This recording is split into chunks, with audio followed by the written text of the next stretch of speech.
Bonjour à tous et bienvenue dans cette nouvelle vidéo. Je suis très content de vous revoir. Surtout qu'aujourd'hui, nous allons rentrer dans le vif du sujet. Nous allons parler du diaphragme et des ISO. Bon, fini la papote avec l'histoire de la photographie qui j'espère vous a été utile. Fini la papote avec la focale et les capteurs. Ça y est, cette fois, on rentre dedans et on commence à comprendre ce qui se passe. Si vous vous rappelez de l'histoire de la photographie, j'ai parlé du capteur. C'est-à-dire que Nicéphore avait mis, c'était plutôt une plaque à l'époque, mais quelque chose de très peu sensible à la lumière, ça veut dire qu'il attrapait mal la lumière. Et bien cette photosensibilité, on peut la mesurer, et c'est ce qu'on appelle les ISO. Ah, voilà un premier terme, les ISO. Alors là, ça nous intéresse. Les ISO, International Standard Organization, super les acronymes, qu'est-ce que c'est? Tout simplement, c'est comment mon capteur attrape la lumière. Et voilà, pas compliqué. 50 ISO, bas en ISO, c'est 50 ou 100 ISO sur nos appareils photo, on va dire 100 ISO. 100 ISO, c'est bas en ISO. Et ben mon capteur attrape mal la lumière, peu la lumière. C'est-à-dire que ma photo sera plutôt sombre. À l'inverse, plus j'augmente mes ISO, et ben plus mon capteur attrape la lumière. 6400 ISO, par exemple, c'est très élevé, donc c'est très sensible à la lumière. Mon capteur attrape beaucoup de lumière, donc ma photo sera plutôt claire. Alors c'est pas si simple que ça, parce que ça dépend évidemment de l'environnement dans lequel nous photographions. D'ailleurs, c'est plutôt ça qui est vrai. Par exemple, si je fais une photographie en plein soleil, il y a tellement de lumière, tellement de soleil à l'extérieur que je peux rester bas en ISO. C'est-à-dire que dans mon environnement, la lumière est tellement présente que moi, je peux régler mon appareil photo pour qu'il soit peu sensible à cette lumière parce qu'il en rentrera quand même assez à l'intérieur. À l'inverse, si je fais des photos de nuit ou d'intérieur, par exemple, eh ben, il fait tellement sombre, il y a tellement peu de lumière que je vais devoir rendre mon capteur très sensible à cette lumière pour qu'il arrive à capter la moindre lumière qui est présente et me proposer une photo qui est correctement exposée. Je vous mets en grand écran les ISO pour comprendre, pour étayer un petit peu mieux ce que je dis. Donc voilà, mon exemple, on va de 100 à 6400 ISO. On peut être plus bas, comme je l'ai déjà dit, et puis on peut être aussi plus élevé. On peut aller à 100 000 ISO, par exemple. Hein. Il faut comprendre que l'optique, on évolue peu. Hein. Le diaphragme, la vitesse, tout ça, c'est de l'optique et c'est comme ça depuis des siècles. Mais les ISO, c'est numérique. Alors qu'est-ce que c'est exactement les ISO? C'est numérique. C'est comme, ce sont des photosites, ce sont comme des panneaux solaires sur votre capteur qui enregistrent le temps de la photo la lumière. C'est-à-dire qu'ils attrapent, hein, ils stockent la lumière en réalité. Hein, c'est réellement ça, ils stockent la lumière. Et une fois que la photo est terminée, eh ben, ils donnent l'information au capteur, la quantité de lumière qu'ils ont stockée. Ils disent au capteur, voilà, j'ai stocké 50% de lumière de ma capacité. Et ça, le capteur, et le processeur, eh ben, ils retranscrivent cette information en luminosité, quoi, pour proposer un pixel plutôt sombre ou plutôt clair. Pourquoi je dis ça? C'est très imagé, c'est presque faux ce que je dis, mais ce qui m'intéresse surtout, c'est comme je disais, c'est que vous comprenez que c'est numérique. Et si c'est numérique, on peut évoluer, mais c'est surtout que c'est artificiel. C'est-à-dire que c'est une gestion de la lumière fausse. Ça veut dire que c'est traité par l'algorithme et par le processeur, par l'appareil photo, lui-même. Donc on n'aime pas trop ça. Ça veut dire que le photographe, son but, c'est donc de laisser les ISO au plus bas, finalement, pour garder le naturel de l'image et non pas de les augmenter, parce que si on augmente trop les ISO, et ben finalement, certes, on va réussir à avoir de la lumière, mais c'est artificiel et on va donc dégrader l'image. Alors on la dégrade comment? C'est ce que je vous mets là en plein écran. On la dégrade par le bruit numérique. À droite, si on regarde bien, je suis à 100 ISO. Donc c'est très peu sensible à la lumière, donc je pousse peu mon capteur dans ses retranchements, je garde le côté naturel de ma photo. Et on voit que l'image est propre et lisse. À 6400 ISO, c'est l'inverse. Je pousse mon capteur dans ses retranchements, je le force à aller chercher de la lumière, et ça crée tous ces petits pixels, tous ces petits défauts que vous voyez apparaître. C'est ce qu'on appelle du bruit numérique. Alors il n'y a pas que le bruit numérique qui dégrade l'image, on aura aussi à ISO élevé des problèmes de couleur. C'est ce qui peut arriver quand vous photographiez de nuit ou à l'intérieur. On peut avoir un jaune, un vert ou une mauvaise interprétation des couleurs trop saturées. Et généralement, c'est pas très beau. Donc ce que fait le photographe, c'est qu'il va d'abord optimiser tous les autres réglages qui, eux, sont naturels. Et c'est uniquement quand il n'aura pas le choix, en dernière solution, qu'il viendra augmenter les ISO. On peut donc aller de 100 ISO à 6400. Je me répète un tout petit peu parce que c'est intéressant. 100 ISO, c'est donc peu sensible à la lumière. C'est plutôt quand j'ai beaucoup de lumière dans mon environnement. 6400, c'est donc très sensible à la lumière. C'est plutôt quand j'ai peu de lumière dans mon environnement. Sur un appareil photo, où ça se trouve? Regardons ensemble. J'allume celui-ci et surtout, j'allume donc ma caméra au point. Allez, c'est fait, j'ai trouvé d'où ça venait. Donc les ISO, c'est assez simple pour les régler. On a une touche, attention magie, ISO, I-S-O. Voilà, on clique dessus et apparaît donc tous les ISO. Ici, on va de 100 jusqu'à 6400. 100 jusqu'à 6400 ISO. Voilà. On a aussi le lot, qui est en fait 50 ISO, le H1 qui est en fait 12 000 ISO, et le H2 qui est en fait 24 000 ISO.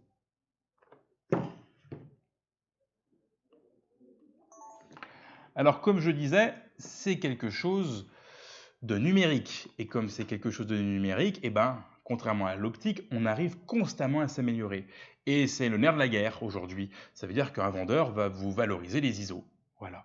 Il va vous dire, ah, ce boîtier il est fait pour vous parce qu'il va à 100 000 ISO. Et vous allez dire, j'ai écouté Stéphane, c'est top, 100 000 ISO, je vais pouvoir photographier dans des endroits plus noirs que noirs. Une grotte, super. Sauf que c'est pas ce qui nous intéresse qu'il aille à 100 000 ISO, si vous comprenez bien ce que je dis. C'est, est-ce que c'est propre à 100 000 ISO? Il peut aller à 1 million d'ISO s'il veut, mais si c'est complètement sale et que la photo est inexploitable, ça ne sert à rien.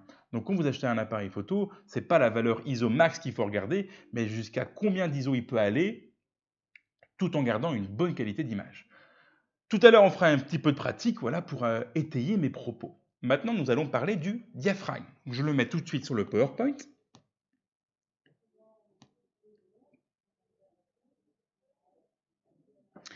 Et le diaphragme, nous en avons déjà parlé avec l'histoire de la photographie, ça se trouve dans l'objectif. Hein. Les ISO se trouvent dans l'appareil photo, parce que c'est le capteur, encore une fois, et le diaphragme, cette fois-ci, c'est dans l'objectif. C'est tout simplement un diamètre que l'on peut ouvrir ou fermer. Ouvrir pour faire entrer beaucoup de lumière, et fermer pour faire entrer peu de lumière. On va regarder avec mon appareil photo, et je remets ma caméra au point. Et j'en fais l'enregistrement. Voilà. Là, je ferme le diaphragme. Donc je fais rentrer peu de lumière. Là, j'ouvre le diaphragme. Donc je fais rentrer beaucoup de lumière. Donc comme pour les ISO, tous les objectifs ne sont pas égaux. Ça veut dire que certains objectifs ouvrent plus que d'autres et d'autres ferment plus que d'autres. Ça, il faut demander au vendeur, ou il faut savoir lire sur l'objectif la valeur à laquelle il est capable d'ouvrir et de fermer. Si on regarde sur mon PowerPoint, on voit que l'ouverture maximale se trouve donc à gauche et c'est f sur 1,4. Alors certains objectifs ouvrent plus, on trouve du f 1,2, mais f 1,4 pour le mortel des communs, c'est généralement suffisant. Et la fermeture, on voit f sur 16. Donc là, c'est fermé. Je fais rentrer peu de lumière. Il y a quelque chose de mémotechnique pour retenir l'ordre. On dit, quand le chiffre est petit, l'ouverture est grande. 1,4, grande ouverture. Et quand le chiffre est grand, l'ouverture est petite. F16, petite ouverture. Mais comme beaucoup de choses mémotechniques, quand on utilise ces palliatifs, c'est que l'on ne comprend pas réellement. En fait, c'est une fraction.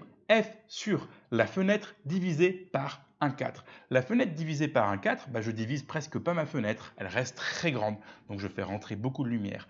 F sur 16, la fenêtre divisée par 16, on comprend que je divise énormément ma fenêtre. Il ne reste plus qu'un petit carreau, et donc il y a peu de lumière qui rentre.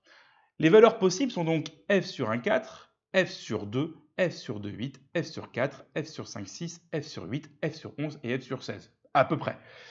Et puis là, certains objectifs vont ouvrir qu'à F sur 4, c'est-à-dire qu'ils ne seront pas capables d'aller à F2,8, à F2 ou à F1,4, et d'autres pourront ouvrir à F2, c'est-à-dire qu'ils ne seront pas capables d'aller à 1,4, mais ils ouvrent donc plus. Alors pourquoi ouvrir plus? Tout simplement pour attraper plus de lumière. Ça veut dire que si on fait des photographies, encore une fois, dans des endroits très sombres, comme la nuit, une grotte, je reprends l'exemple, ou à l'intérieur, vu qu'il y a peu de lumière dans mon environnement, je vais devoir ouvrir beaucoup pour réussir à attraper le peu de lumière qui est présent.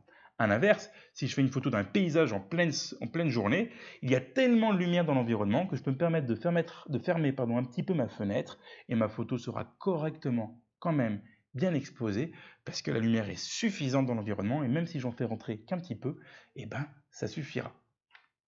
Voilà à quoi ça sert. On regarde aussi que vous commencez à lire et on voit aussi qu'il y a un aspect esthétique par rapport à ça. Mais je vais vous donner d'abord, avant d'en discuter, une métaphore. C'est-à-dire qu'on va reparler un petit peu des ISO et du diaphragme et on va faire une petite métaphore. Vous êtes dans votre salon. Voilà, vous avez un livre, vous êtes sur votre canapé et vous ne voyez pas grand-chose. Et ben, pour apporter la lumière et réussir à lire votre livre, la première chose que vous pouvez faire, c'est allumer des ampoules. Clac, clac, clac, clac, clac. Ça, ce sont les ISO. Et plus on allume des ampoules, plus on augmente des ISO, plus on éclaircit la scène. Ok, mais c'est artificiel. Donc nous, on ne veut pas ça, on préfère lire à la lumière du jour. Donc on rééteint nos ISO, on redescend nos ISO. Sauf qu'il est sombre, il fait sombre du coup. Ce qu'on peut faire, c'est agrandir la fenêtre, tout simplement. Et si on agrandit la fenêtre, il y a plus de lumière naturelle qui rentre et on arrive à lire son livre, on arrive à prendre la photo. Vous l'avez donc compris, contrairement aux ISO, l'ouverture est donc naturelle. Donc on va favoriser une entrée de lumière par l'ouverture, le diaphragme, avant de la favoriser par les ISO. Voilà ce que je pouvais vous dire pour la compréhension de la lumière. Mais d'un point de vue esthétique, comme pour les ISO, ils dégradent l'image, là, il n'y a pas de dégradation de l'image, c'est bien mieux. Ça veut dire que le diaphragme, il a aussi un impact sur ce qu'on appelle la profondeur de champ, sur le champ qui est net. On peut remplacer profondeur de champ, on peut remplacer champ par net, c'est-à-dire sur la profondeur de netteté. Ainsi, si on met un grand diaphragme, f sur 1,4, on est net sur une toute petite zone, ce qui veut dire qu'on a beaucoup de flou en arrière-plan et en premier plan.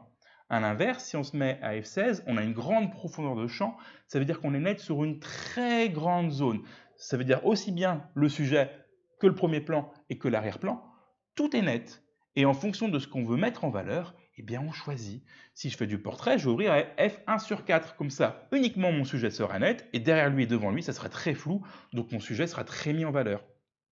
Si je fais du paysage, je vais mettre à f sur 16, pour que tout soit très net, pour que tout soit très sharp, et pour que tous les plans de ma photo aient le même niveau de netteté. Et là, on voit que c'est intéressant parce que non seulement d'avoir une grande ouverture, je fais rentrer beaucoup de lumière, ça veut dire que je peux photographier dans des endroits sombres, mais en plus, je valorise mon sujet avec ces flous d'arrière-plan, avec cette faible profondeur de champ, avec cette faible profondeur de netteté. Ce que je vous propose, c'est qu'on aille voir ça tout de suite en pratique. Let's go! Bienvenue alors pour la pratique du diaphragme et des ISO.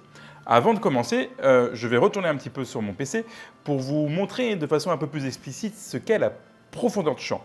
Alors, la profondeur de champ, si on regarde là, c'est en fait, comme je l'ai dit, sur quelle profondeur nous sommes nets. Et effectivement, ce qui impacte ça, c'est majoritairement le diaphragme. Alors, il n'y a pas que le diaphragme qui impacte sur la profondeur de netteté, mais il y a aussi la distance à laquelle vous vous trouvez par rapport à votre sujet, par rapport à l'endroit où vous avez fait la mise au point, et aussi la focale, ça je vous réfère au cours sur l'objectif que vous utilisez.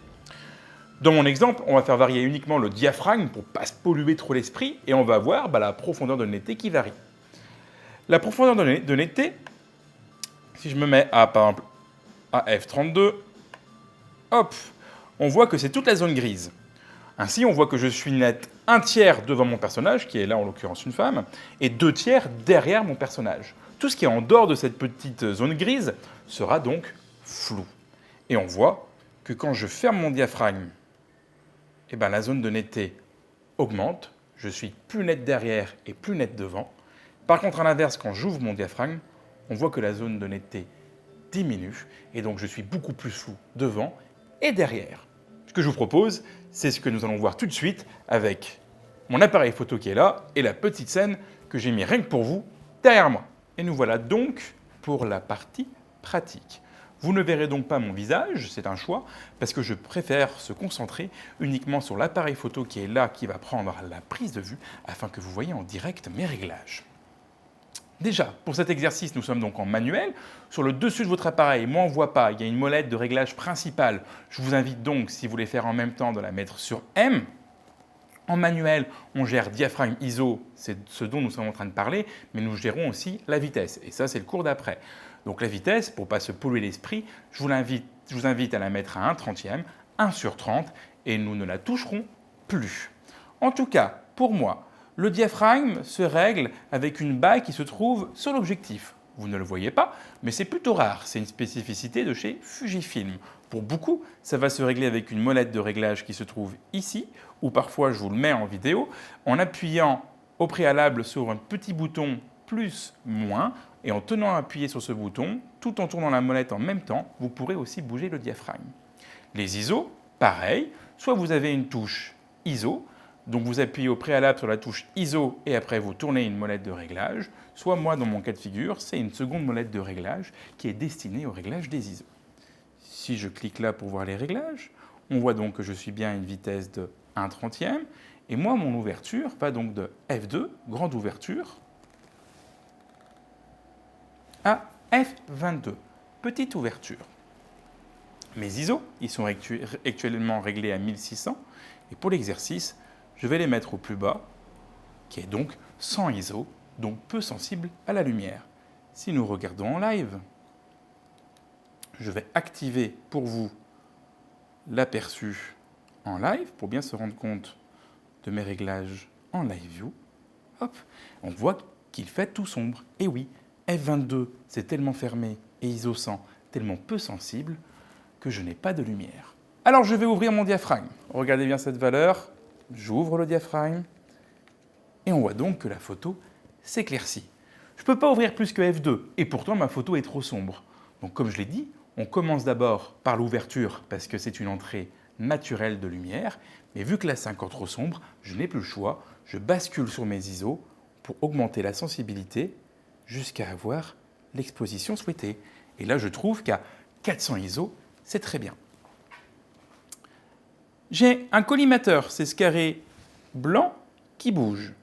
Ça veut dire que c'est la mise au point, l'autofocus. Ça veut dire que je mets ce carré sur le sujet de ma photo. Ça veut dire que c'est tout ce qu'il y a dans ce carré, ça sera l'endroit le plus net de mon image. Pareil, pour le bouger, soit vous avez un joystick qui vous le permet de le bouger. Ça, généralement, c'est chez Nikon, Sony et Fujifilm. Mais chez Canon, je vous mets en vidéo, il faut cliquer sur un petit bouton au préalable et après avec le joystick ou les flèches directionnelles pour pouvoir le bouger. En tout cas, moi je mets sur mon premier plan, qui sont ici les petites feuilles. Si je suis à F2, normalement tout ce qu'il y a devant et derrière devrait être flou. Bon là en l'occurrence devant ces feuilles il n'y a rien, mais derrière, le studio photo et mon échelle devraient être flous. Regardez, je prends mon image. Alors j'ai les flashs qui se déclenchent, on coupe les flashs et on reprend. Et si on regarde bien, effectivement, on voit que c'est bien flou derrière. Je zoome pour ceux qui ne sont pas convaincus. On est net à l'endroit où j'ai fait la mise au point. Et vu que nous sommes à F2, tout le reste est flou. Maintenant, si j'avais décidé de faire la mise au point au milieu, vu que je suis à F2, j'ai une petite profondeur de champ, une petite profondeur de netteté. Donc c'est net uniquement à l'endroit où il y a mon carré. Ce qui est devant et derrière sera flou. Si on regarde, uniquement Studio Photo est net, parce que j'ai mis ma mise au point dessus, mais ce qu'il y a derrière l'ananas est flou, et ce qu'il y a devant, le feuillage, est flou. Maintenant, si je veux tout net, comme je l'ai expliqué précédemment, ça veut dire qu'il faut donc fermer le diaphragme. Je ferme mon diaphragme. Ici, je me mets donc à l'extrême, F22. F22, j'ai plus de lumière. On voit bien que la photo s'assombrit. Donc je vais devoir me rendre plus sensible à la lumière pour compenser. Et on voit que je suis obligé d'aller très loin dans les ISO.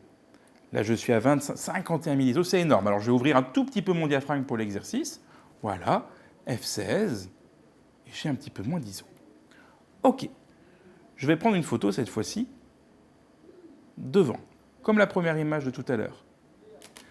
Mais vu que mon diaphragme est fermé, tout sera net. Ça veut dire que derrière l'endroit où j'ai fait la mise au point, ça sera aussi net. Si on regarde, effectivement, l'endroit où j'ai fait la mise au point, c'est net, mais l'arrière-plan est aussi net. Pareil, si je fais la mise au point sur Studio Photo, vu que j'ai une grande profondeur de champ, une grande profondeur de netteté, ce qui est devant et derrière sera aussi net. Et là, l'ananas, l'ananas et la feuille devant sont bien nettes. Alors évidemment, on aime bien les grandes ouvertures. On est d'accord que ici, c'est ce qui était le plus joli. Donc je réouvre mon diaphragme, comme ça on pourra comparer. F2, beaucoup de lumière rentre, donc je peux descendre ma sensibilité. Voilà, on est pas mal. Ma mise au point sur Studio Photo, Et là, petite profondeur de champ, petite profondeur de la netteté. On est uniquement net là où j'ai mis la mise au point. Le reste est flou. Si on compare les deux images, c'est plutôt flagrant. Voilà, j'espère que cela vous a plu, vous a aidé. Vous ne voyez pas mon visage, mais croyez-moi, je vous dis à bientôt!